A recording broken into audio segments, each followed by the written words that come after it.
추석이면 다 같이 모여 웃고 떠들어야 한다고들 하지요. 하지만 그날 우리 집은 웃음 대신 싸늘한 공기로 가득했습니다. 명절 아침 저는 조상님 상 앞에 서서 손이 덜덜 떨렸습니다. 올해는 제발 아무 일 없이 넘어가자. 그렇게 마음속으로 몇 번이고 되뇌었는데 결국 그날 저는 제 손으로 집을 초상집으로 만들어 버렸습니다. 아들 영수, 며느리 미선, 그리고 친척들 앞에서 저는 평생 처음으로 소리를 질렀습니다. 그리고 그 소리가 끝나자 모든 게 산산이 부서졌습니다. 그날의 저는 더 이상 어머니도 가족의 중심도 아니었습니다. 지금 생각해보면 그건 하루의 사건이 아니라 수십 년 동안 쌓여온 상처의 폭발이었습니다. 하지만 아무도 그걸 몰랐습니다. 그들은 그저 한 명절의 불편한 해프닝으로만 생각했을 겁니다. 오늘 그 이야기를 처음으로 들려드리려 합니다. 왜 제가 그런 일을 했는지, 그리고 그날 이후 제 인생이 어떻게 달라졌는지를요. 추석 전날 아침이었습니다. 햇살은 따뜻했지만 제 마음은 이미 지쳐 있었습니다.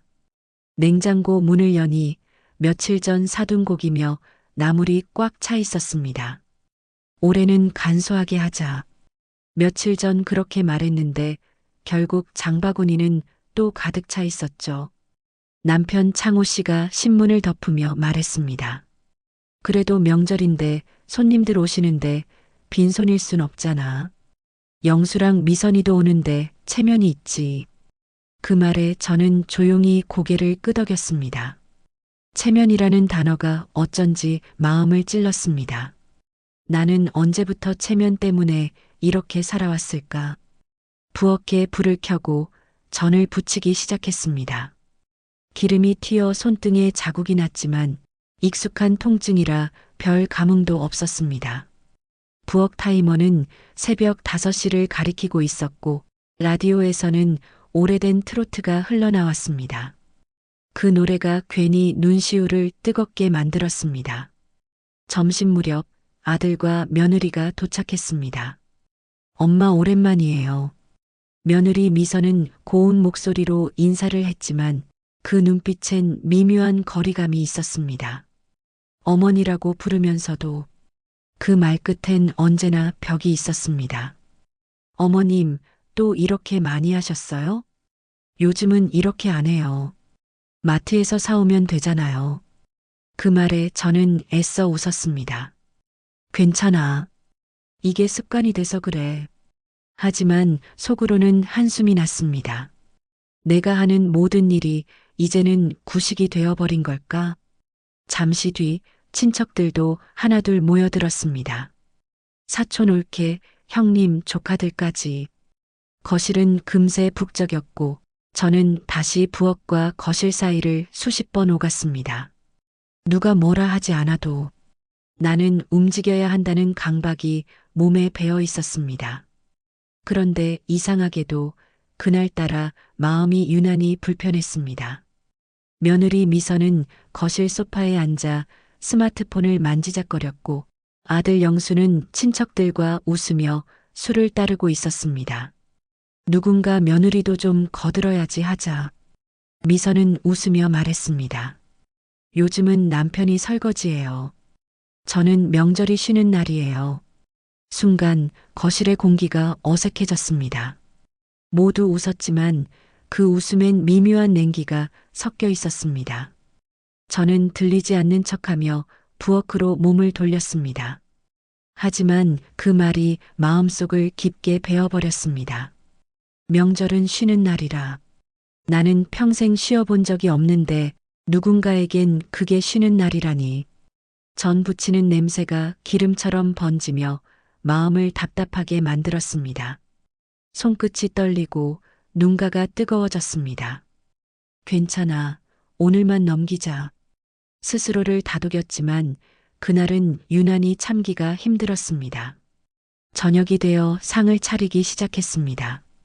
식탁 위엔 12가지 반찬이 올라갔고 모두가 둘러앉았습니다. 남편은 흐뭇한 표정으로 말했습니다. 이게 바로 우리 집 명절이지. 다 정숙이 덕분이야. 그 말에 모두 고개를 끄덕였지만 며느리 미선의 표정은 달랐습니다. 그녀는 젓가락을 들다가 슬쩍 웃었습니다. 요즘은 이런 상 안 차려요. 어머님 너무 힘드셨겠다. 그 말이 칭찬인지 비아냥인지 분간이 되지 않았습니다. 하지만 그보다 더 아픈 건 그 순간 아들이 던진 한마디였습니다. 엄마, 다음엔 좀 줄이세요. 이건 시대에 안 맞아요. 그 말은 아무렇지 않게 들렸지만 제 가슴 한가운데를 정확히 찔렀습니다. 시대에 안 맞는 엄마라니.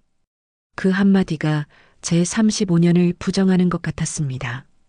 그날 밤 모두가 잠든 뒤 저는 부엌 의자에 앉아 불 꺼진 식탁을 바라봤습니다. 식은 음식들, 남겨진 젓가락 자국들, 그 위로 달빛이 희미하게 스며들고 있었습니다. 그 순간 깨달았습니다. 아, 이제 이 집은 더 이상 내 자리가 아니구나. 추석날 아침이었습니다. 새벽부터 불을 켜고 부엌을 오갔습니다. 손끝은 여전히 어제 데인 자국으로 화끈거렸고 눈은 피로에 시큰거렸습니다. 하지만 그럴수록 저는 더 부지런히 움직였습니다. 괜히 또 시어머니 흉본다고 할까봐. 그런 말들이 얼마나 무서웠는지 모릅니다. 잠시 후 집안이 부산스러워졌습니다. 친척들이 하나둘 도착했고 거실에서는 웃음소리가 울려 퍼졌습니다. 남자들은 소파에 앉아 막걸리를 마셨고 여자들은 주방 근처에 모여 수다를 떨었습니다. 그 사이에서 저는 계속 움직였습니다. 식탁보를 펴고 국을 끓이고 나물을 담았습니다. 그때 며느리 미선이 부엌 문턱에 서서 말했습니다. 어머님, 그건 제가 할게요. 그 말이 고마웠지만 손을 내밀기 전에 이미 알고 있었습니다. 그녀는 그렇게 말만 하고 곧 거실로 나갈 거라는 걸요. 아니나 다를까 미선은 곧장 스마트폰을 들고 나가 웃으며 앉았습니다. 그 웃음소리가 부엌까지 들려왔습니다. 점심 무렵 상을 차리고 모두가 둘러앉았습니다. 상 위엔 음식이 가득했지만 제 눈엔 흐릿하게만 보였습니다. 너무 피곤해서 그리고 마음이 복잡해서요. 그때 사촌 올케가 농담처럼 말했습니다. 정숙 씨는 여전히 손맛이 그대로네. 이제 며느리한테도 좀 물려줘야지. 그 말에 모두 웃었습니다. 하지만 미선은 피식 웃으며 젓가락을 내려놓았습니다. 저는 그런 거 못해요. 요즘은 그런 시대 아니잖아요. 명절은 그냥 같이 쉬는 날이에요. 그 말에 누군가가 그래도 어른이 계신데 하고 중얼거렸지만 아들 영수가 그 말을 잘랐습니다. 엄마가 하니까 하는 거지. 우리 세대는 이렇게까지 안 해요. 그 순간 제 손이 멈췄습니다. 국자를 쥔 손끝이 떨렸습니다. 남편은 술잔을 기울이며 웃었습니다. 그래도 너희 엄마는 이런 게 체질이야. 이게 집안의 맛이지. 그 말이 마치 제 존재를 일로만 규정하는 듯 했습니다. 체질이야라니, 그건 내가 좋아서 하는 게 아니라 살기 위해 배운 버릇이었는데. 친척들 사이에서 웃음이 터졌습니다. 그 웃음소리 속에서 제 심장은 점점 빨리 뛰기 시작했습니다. 손끝이 차가워지고 눈앞이 흐릿해졌습니다. 그때 미선이 제 쪽을 보며 말했습니다. 어머님, 이거 너무 짜요. 그 한마디에 그동안 쌓였던 모든 감정이 무너졌습니다. 그 말이 뭐 대단한 욕은 아니었지만 그 자리에 있던 모든 사람들이 제 쪽을 쳐다봤습니다. 그 시선이 더 아팠습니다. 아들 영수는 멋쩍게 웃으며 말했습니다. 엄마, 다음엔 조리법 좀 바꿔봐요. 요즘 사람들 입맛은 좀 달라요. 그 말이 칼날처럼 들렸습니다. 요즘 사람들이라니, 그럼 나는 대체 어떤 시대의 사람일까요? 그 순간 저는 웃었습니다. 아무렇지 않은 척 고개를 끄덕였지만 내 안에서는 피가 끓는 것 같았습니다. 그들은 모르겠죠. 그 한마디가 내 인생의 존엄을 무너뜨린다는 걸. 친척 중 한 명이 농담처럼 말했습니다. 미선 씨는 좋겠다. 시어머니가 다 해주시네. 그러자 미선은 웃으며 대답했습니다. 그래서 명절이 싫지 않아요. 저희는 그냥 오면 되니까요. 그 말에 모두 웃었습니다. 그 웃음이 내 귀에는 조롱처럼 들렸습니다. 순간 제 안에 무언가가 툭 하고 끊어졌습니다. 식탁 위의 소리가 멀어지고 눈앞의 음식들이 모두 흐려졌습니다. 저는 자리에서 천천히 일어났습니다. 누구도 눈치채지 못했습니다. 그저 엄마 어디 가요? 하는 아들의 목소리만 들렸습니다. 부엌으로 들어가 싱크대 앞에 섰습니다. 눈앞엔 설거지 더미가 쌓여 있었고 손끝엔 기름이 묻어 있었습니다. 그 순간 제 머릿속에 오래된 기억이 떠올랐습니다. 결혼 초 시어머니가 제게 했던 말. 며느리는 참아야 집안이 산다. 그래서 저는 수십 년을 참았습니다. 하지만 지금 깨달았습니다. 참아서 산 집은 결국 나만 무너진다. 거실에서 들려오는 웃음소리가 멀리서 메아리처럼 울렸습니다. 그 속에서 제 이름이 불렸습니다. 정숙 씨 국 좀 더 줘요. 그 말에 저는 천천히 뒤를 돌아봤습니다. 이제 그만하세요. 제 목소리가 낮게 울렸습니다. 하지만 아무도 듣지 못했습니다. 그날 밤 식사가 끝난 뒤 모두가 소파에 앉아 차를 마실 때 저는 조용히 부엌불을 껐습니다. 탁 하고 스위치 소리가 울렸습니다. 순간 거실이 조용해졌습니다. 엄마, 왜 불 꺼요? 그때 저는 말했습니다. 이제 그만 좀 합시다. 이게 무슨 명절입니까? 그 말에 모두의 웃음이 멎었습니다. 아들의 얼굴이 굳었고 며느리의 눈이 커졌습니다. 남편은 놀란 듯 저를 바라봤습니다. 당신 왜 그래? 그냥 오늘은 좀 쉬고 싶어요. 그날 밤의 공기는 이상하리만큼 차가웠습니다. 저는 그때 이미 알고 있었습니다. 내일 모든 것이 변할 거라는 걸요. 다음 날 아침 눈을 떴을 때 집안은 이상하리만큼 조용했습니다. 평소 같으면 냄비 끓는 소리, 사람들 웃음소리, 아이들 뛰는 소리가 들렸을 텐데 그날은 그 어떤 소리도 나지 않았습니다. 커튼 사이로 햇살이 스며들었지만 그 따뜻함마저 차갑게 느껴졌습니다. 부엌으로 나가보니 상 위에는 식지 않은 음식들이 그대로 놓여 있었습니다. 기름이 굳어 반짝였고 국물은 식어 하얗게 변해 있었습니다. 그걸 바라보는 순간 제 가슴 한켠이 서늘해졌습니다.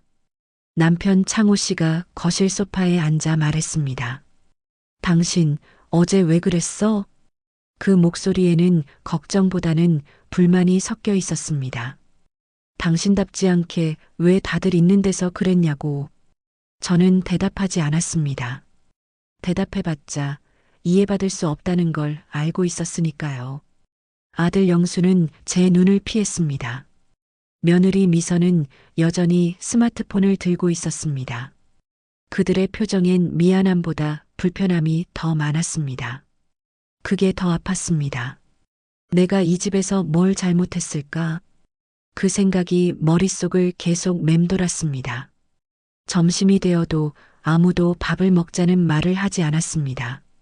냉장고 속엔 전날 만든 음식이 그대로 있었지만 그 누구도 손을 대지 않았습니다. 집안의 공기는 무겁게 가라앉아 있었습니다. 그 정적이 마치 초상집 같았습니다. 창호 씨가 한숨을 쉬며 말했습니다. 이게 뭐 하는 짓이야? 명절날 이게 무슨 꼴이야? 저는 조용히 대답했습니다. 그러게요. 이게 무슨 명절이에요? 그 한마디가 방 안을 가득 메웠습니다. 그리고 아무도 말을 잇지 못했습니다. 그때 미선이 자리에서 일어났습니다. 저희 먼저 가볼게요. 분위기가 이래서. 그 말이 채 끝나기도 전에 영수가 따라 일어섰습니다. 엄마, 다음엔 그냥 조용히 넘어가요. 괜히 말해서 분위기만 이상해졌잖아요. 그 말이 제 가슴에 꽂혔습니다. 다음엔 조용히 넘어가라. 그래요. 그게 제가 평생 해온 일이었죠. 조용히 넘어가고 참는 것. 그렇게 살아온 세월이 이 모양이었는데 그들은 여전히 제가 넘어가 주길 바라고 있었습니다. 현관문이 닫히는 소리가 들렸습니다. 그 소리와 함께 제 안에서도 무언가가 꺼졌습니다. 남편은 말없이 그릇을 정리했습니다. 하지만 그 손길마저 어딘가 무겁고 차가웠습니다. 식탁에 앉아 굳은 갈비를 한 점 집어들었습니다. 입안에 넣었지만 아무 맛도 느껴지지 않았습니다. 이게 내 인생의 맛이었구나. 짠맛도 단맛도 없는 밋밋한 인생. 그제야 눈물이 흘렀습니다. 그날 저녁 친척들이 조심스레 전화를 걸어왔습니다. 정숙 씨, 어제는 분위기가 좀 그랬다면서요? 그래도 명절인데 그렇게까지는. 그들의 말은 위로가 아니라 평가였습니다. 마치 제가 명절을 망친 사람처럼 들렸습니다. 저는 그들에게 조용히 말했습니다. 이젠 명절 안 하려고요. 그 말에 모두 놀랐습니다. 그럼 조상님 제사는? 그분들은 제가 얼마나 참았는지 아실 거예요. 전화를 끊고 창밖을 보았습니다. 달빛이 차갑게 비추고 있었습니다. 거실에 불은 꺼져 있었고 집안은 말 그대로 초상집처럼 정적에 잠겨 있었습니다. 하지만 이상하게도 제 마음 한구석은 편안했습니다. 이제야 비로소 끝났다는 생각이 들었으니까요. 다음 날 아침 부엌불은 켜지지 않았습니다. 냄비도 전 부치는 팬도 그대로였습니다. 남편이 묻습니다. 밥은 안 해? 저는 고개를 저었습니다. 오늘은 그냥 굶어요. 어차피 먹어도 맛없잖아요. 그 말에 남편은 더 이상 아무 말도 하지 않았습니다. 며칠이 지나고 아들 영수에게서 전화가 왔습니다. 엄마, 미선이 마음이 많이 상했어요. 명절인데 그렇게 말씀하시면 좀 그렇잖아요. 그 말을 듣는 순간 피가 거꾸로 솟았습니다. 내가 뭘 안다고 그런 말을 하니? 엄마도 너무 예민했잖아요. 그냥 넘기지. 그 순간 저는 전화를 끊었습니다. 이제 됐다. 그 말이 마음속에서 울렸습니다. 수십 년 동안 쌓인 감정이 한순간에 식었습니다. 미움도 원망도 슬픔도 다 사라지고 그저 끝났다는 생각만 남았습니다. 그날 밤 혼자 상을 치우며 생각했습니다. 이 집이 초상집이 된 건 내가 소리를 질러서가 아니야. 서로의 마음이 오래전에 죽어 있었던 거야. 그날 이후로 우리 가족의 명절은 사라졌습니다. 하지만 이상하게도 제 안에서는 무언가 새로 시작되고 있었습니다. 그건 분노가 아니라 오랜 인내의 끝에서 찾아온 고요함이었습니다. 명절이 끝난 지 일주일이 지났습니다. 그런데도 집안은 여전히 싸늘했습니다. 냉장고 속에는 아직도 남은 전이 굳어 있었고 식탁 위에는 그날의 찌꺼기가 남아 있었습니다. 치우면 그날이 다시 떠오를 것 같아서 며칠 동안 일부러 그대로 두었습니다.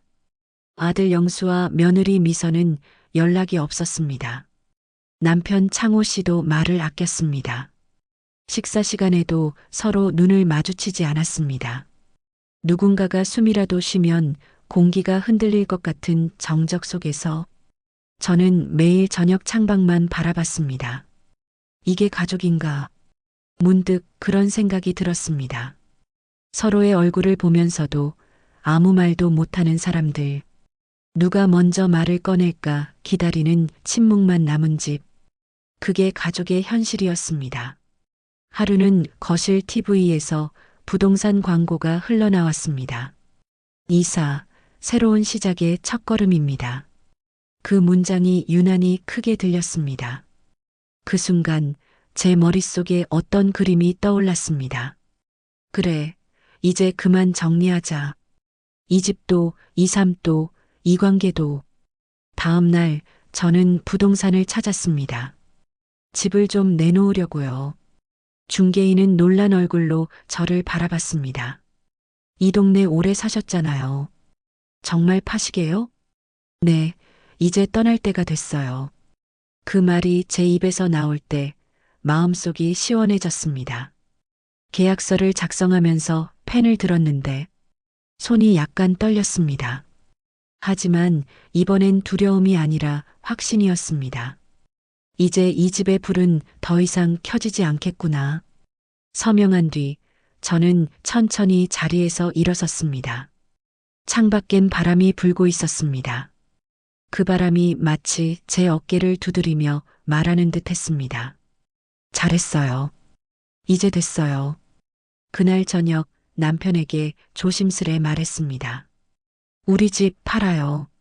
남편은 놀라서 고개를 들었습니다. 뭐라고? 이젠 정리할 때가 됐어요. 아이들도 각자 살고 우린 서로에게 상처만 주잖아요. 남편은 한동안 아무 말도 하지 못했습니다. 그저 허탈하게 웃었습니다. 당신 진심이야? 네, 이번엔 진심이에요. 남편은 결국 말했습니다. 그럼 나도 알아서 할게. 당신이 하고 싶은 대로 해. 그 말에 묘한 씁쓸함이 밀려왔습니다. 하지만 후회는 없었습니다. 그건 싸움의 끝이 아니라 드디어 시작된 나의 삶이었으니까요. 며칠 뒤 부동산에서 전화가 왔습니다. 주인님, 계약자 나왔어요. 다음 주면 이사 들어올 거예요. 전화를 끊고 거실을 둘러봤습니다. 오래된 커튼, 벽에 걸린 가족 사진, 그 아래 먼지 쌓인 액자 속 웃는 얼굴들. 그 웃음이 이제는 낯설게 느껴졌습니다. 가족 사진을 떼어내려다 잠시 멈췄습니다. 사진 속 젊은 저는 활짝 웃고 있었습니다. 그 옆에 남편은 든든해 보였고 아들은 귀엽게 웃고 있었습니다. 그 사진을 보며 중얼거렸습니다. 그땐 진짜 행복했는데. 하지만 곧 미소를 지었습니다. 괜찮아요. 지금도 늦지 않았어요. 이삿짐을 정리하면서 오래된 그릇들과 낡은 냄비를 꺼냈습니다. 그릇 하나하나에 제 인생이 담겨 있었습니다. 시어머니에게 물려받은 녹그릇, 아들이 초등학교 입학할 때 썼던 도시락통, 명절마다 깨지지 않게 싸매두던 접시들. 그걸 바라보며 손끝이 떨렸습니다. 이제 이 손으로 다시 싸매지 않아도 되겠구나. 짐을 하나씩 박스에 담으며 중얼거렸습니다. 이제 이 집에선 더 이상 냄비 소리도 전 부치는 냄새도 안 나겠네요.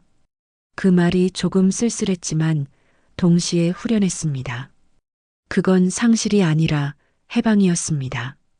며느리 미선에게 마지막으로 문자 한 통을 보냈습니다. 명절은 이제 각자 보내요. 나는 나대로, 너희는 너희대로. 답장은 오지 않았습니다. 하지만 저는 기다리지 않았습니다.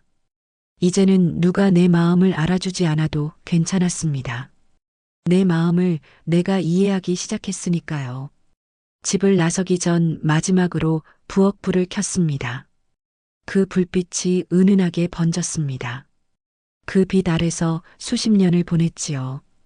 그 불을 바라보며 조용히 말했습니다. 고마웠어요. 이제는 나를 위해 쓸게요. 손끝으로 스위치를 눌렀습니다. 탁 하고 불이 꺼졌습니다. 그리고 그 순간 제 안에 오래된 무게가 함께 내려앉았습니다. 현관문을 닫을 때 집안에서는 아무 소리도 나지 않았습니다.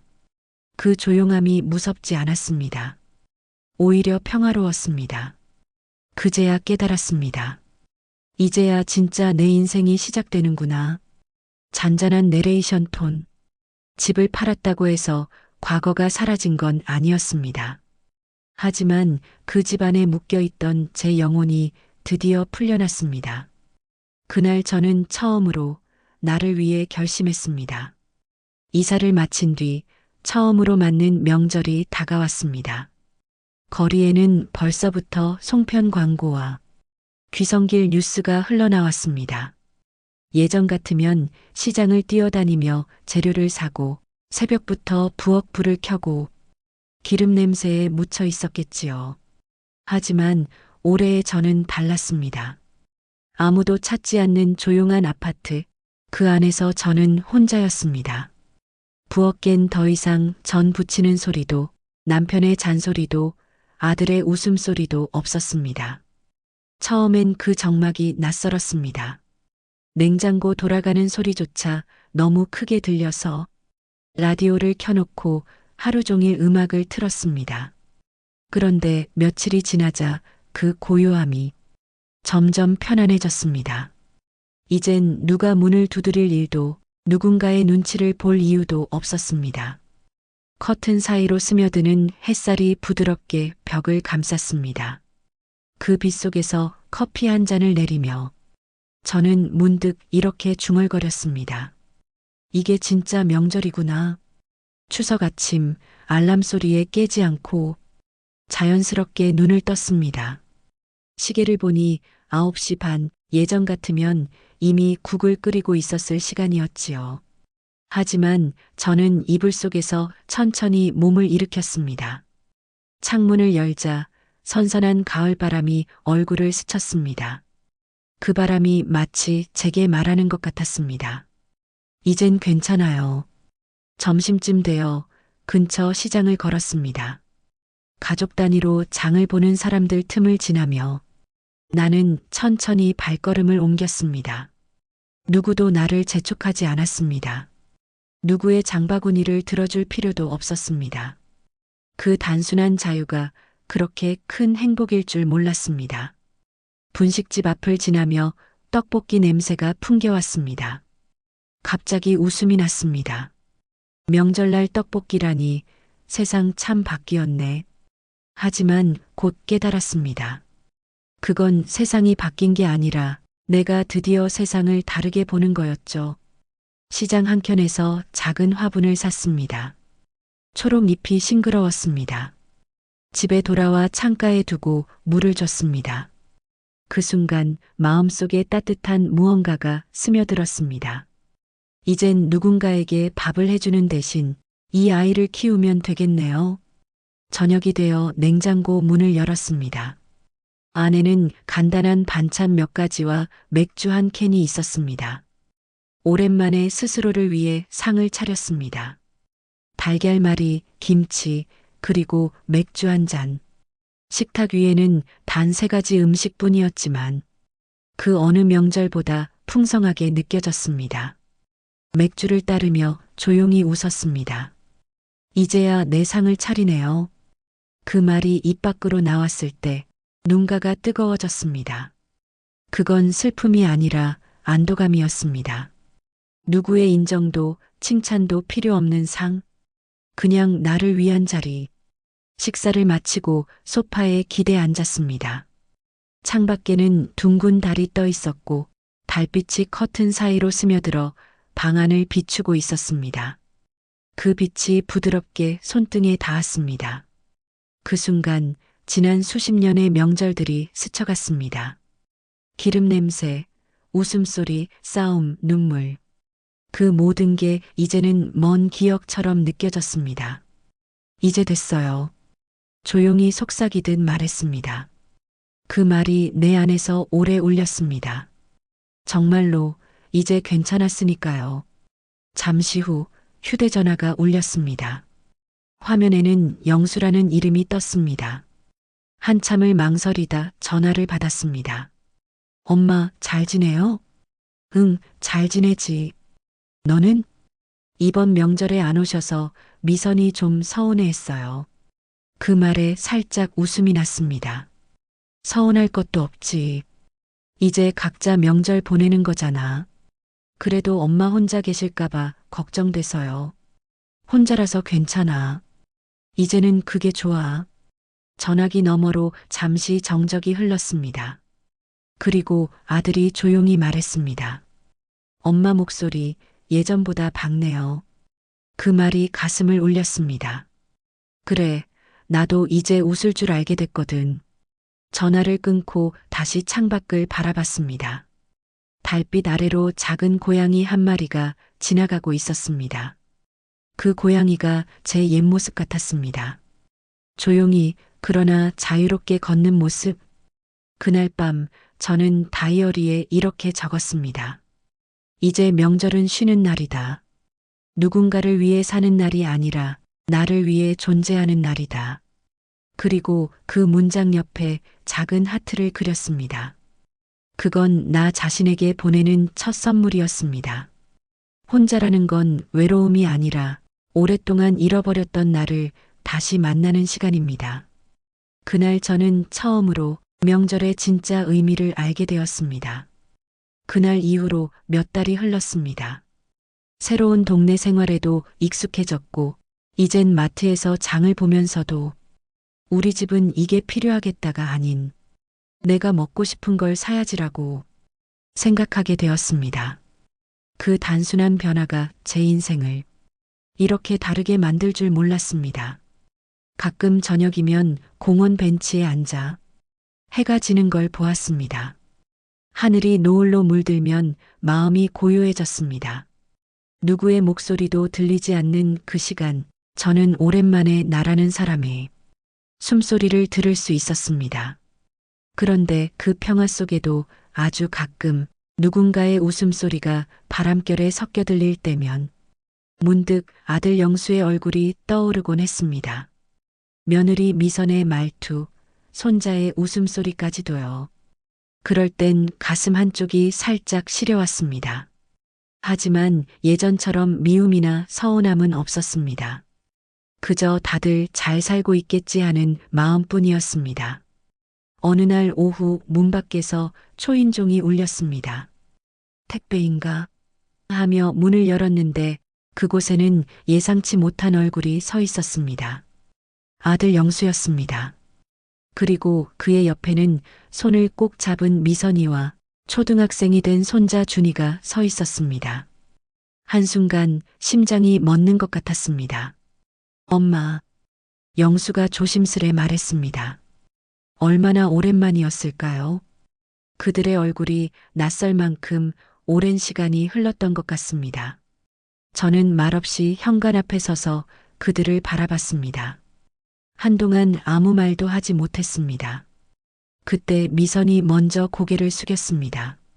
어머님, 죄송했어요. 그땐 제가 너무 어렸어요. 그 한마디에 제 가슴이 이상하게 뭉클해졌습니다.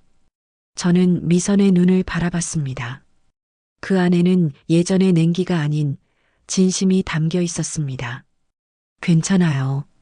우리 모두 그땐 다 어린 마음이었죠. 그렇게 말하며 웃었는데 그 웃음이 제 스스로도 낯설게 느껴졌습니다. 정말로 미워하지 않는 웃음이었으니까요. 손자 준이가 제 손을 잡았습니다. 할머니, 저 보고 싶었어요. 그 말에 가슴이 무너졌습니다. 그래, 나도 보고 싶었어. 그 작은 손을 꼭 쥐며 느꼈습니다. 이 작은 생명 하나가 우리 가족을 다시 이어주고 있다는 걸요.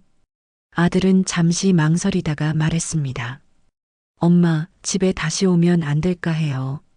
그 말에 저는 천천히 고개를 저었습니다. 이젠 그럴 필요 없어요.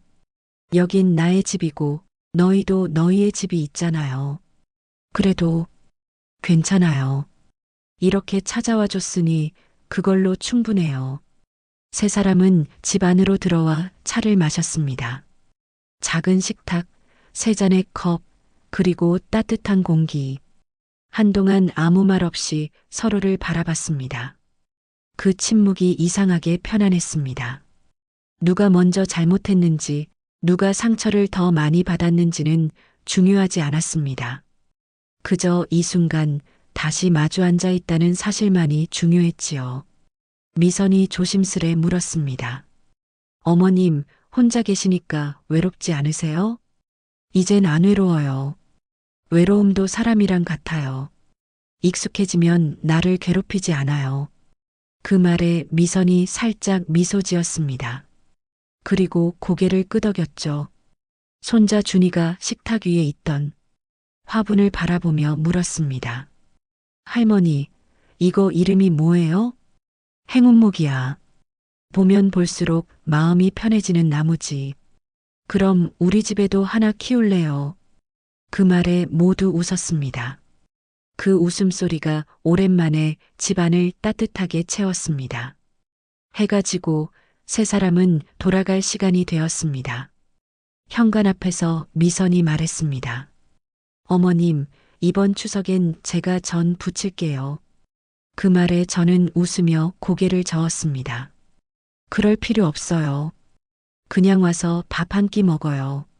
저는 사오면 되죠. 그 말에 미선은 웃음을 터뜨렸습니다. 네, 그럼 그렇게 할게요. 문이 닫히고 발소리가 멀어질 때까지 서 있었습니다. 이상하게도 마음이 가벼웠습니다. 누구를 용서한 것도 용서를 받은 것도 아닌데 그냥 마음이 편안했습니다. 아마도 서로의 자리를 인정하게 되었기 때문일 겁니다. 그날 밤 창밖을 보았습니다. 달빛이 다시 부드럽게 비추고 있었습니다. 커튼 사이로 들어온 빛이 제 얼굴을 감쌌습니다. 그 빛 속에서 저는 조용히 웃었습니다. 돌아올 사람은 결국 돌아오는구나. 그건 미련이 아니라 인연의 모양이 그렇게 남았다는 걸 인정하는 미소였습니다. 사람 사이의 거리는 멀어져야 보이는 것들이 있습니다. 너무 가까이 있으면 서로의 상처만 보이지만 조금 떨어져 있으면 서로의 마음이 보입니다. 그날 나는 가족을 다시 사랑하게 되었습니다. 밤이 깊었습니다. 창문 밖으로 달빛이 흘러내리고 그 빛이 제 다이어리 위를 은은하게 비추고 있었습니다. 손끝으로 글자를 따라가며 조용히 중얼거렸습니다. 그래, 이제 정말 괜찮아요. 생각해보면 제 인생은 늘 누군가를 위해 달려왔습니다. 시어머니를 위해, 남편을 위해, 아들을 위해, 그리고 마지막엔 며느리를 위해서까지요. 그렇게 살다 보니 정작 나라는 사람은 어디에도 없었습니다. 그걸 깨닫는데 반세기가 걸렸네요. 하지만 늦게라도 깨달았다는 건 다행입니다. 이제야 비로소 제 인생의 주인이 되었으니까요. 명절이 다가와도 더 이상 불 켜진 부엌이 그립지 않습니다. 대신 창가에 앉아 커피 한 잔을 내리고 좋아하는 음악을 틀고 달을 바라보며 스스로에게 말할 겁니다. 수고했어요. 정말 잘 버텼어요. 며느리 미선은 가끔 전화를 합니다. 어머님, 이번 주말에 순이네랑 놀러 가요. 같이 가면 안 될까요? 그럴 때면 저는 웃으며 대답합니다. 나는 괜찮아요. 이젠 젊은 사람들끼리 다녀오세요. 예전 같으면 섭섭했을지도 모르지만 지금은 오히려 그 말이 편안합니다. 누군가에게 필요하지 않아도 괜찮다는 걸 알게 되었으니까요. 아들 영수는 여전히 제게 조심스레 대해줍니다. 어쩌면 아직도 그날의 일을 마음에 담고 있을지도 모릅니다. 하지만 저는 이제 그를 위로합니다. 괜찮아. 다 그렇게 배우는 거야. 나도 젊을 땐 몰랐어. 그 한마디를 하면서 느꼈습니다. 용서라는 건 누군가에게 하는 게 아니라 결국 나 자신을 위해 하는 일이란 걸요. 하루는 손자 준이가 영상통화를 걸어왔습니다. 할머니, 이번엔 제가 전 부쳤어요. 학교에서 배웠어요. 화면 속 아이의 얼굴은 반짝이고 있었습니다. 그 모습을 보는데 눈물이 살짝 고였습니다. 그래, 잘했네. 할머니보다 더 잘하네. 그 웃음 속에서 오래전 제 젊은 날이 겹쳐졌습니다. 저는 그날 다이어리에 이렇게 적었습니다. 삶은 참 아이러니하다. 누군가를 미워하며 살아왔는데 결국 그 미움 덕분에 나를 찾게 되었다. 그리고 펜을 내려놓으며 마음속으로 다짐했습니다. 이제 남은 시간은 누구를 원망하거나 후회하지 않고 온전히 나를 사랑하며 살겠다고요. 창밖에서는 바람이 불고 어딘가에서 누군가의 웃음소리가 들렸습니다. 그 소리가 더 이상 아프지 않았습니다. 오히려 따뜻하게 들렸습니다. 그제야 깨달았습니다. 인생은 결국 용서와 이해로 완성되는구나. 저는 창문을 열고 달을 바라봤습니다. 어릴 적에는 소원을 빌었지만 이제는 그냥 고마운 마음으로 바라봅니다. 오늘도 내일도 잘 살아볼게요. 살다 보면 가족보다 먼 사람도 있고 남보다 더 따뜻한 가족도 있습니다. 하지만 결국 중요한 건 누가 내 곁에 남았느냐가 아니라 내가 나를 어떻게 대하느냐입니다. 가장 가까운 사람에게 받은 상처는 시간이 지나도 쉽게 아물지 않습니다. 하지만 그 상처를 외면하지 않고 마주했을 때 비로소 우리는 진짜 어른이 됩니다. 오늘의 이야기가 여러분에게 조금이나마 위로가 되었기를 바랍니다. 혹시 지금 누군가의 말에 마음이 다쳤다면 부디 그 상처 속에서도 나를 잃지 않으시길 바랍니다. 삶은 누구에게나 고단하고 외롭지만 그 안엔 여전히 사랑이 피어납니다. 오늘도 사람 사는 이야기를 들어주셔서 감사합니다. 구독과 좋아요는 더 많은 사연을 전하는데 큰 힘이 됩니다.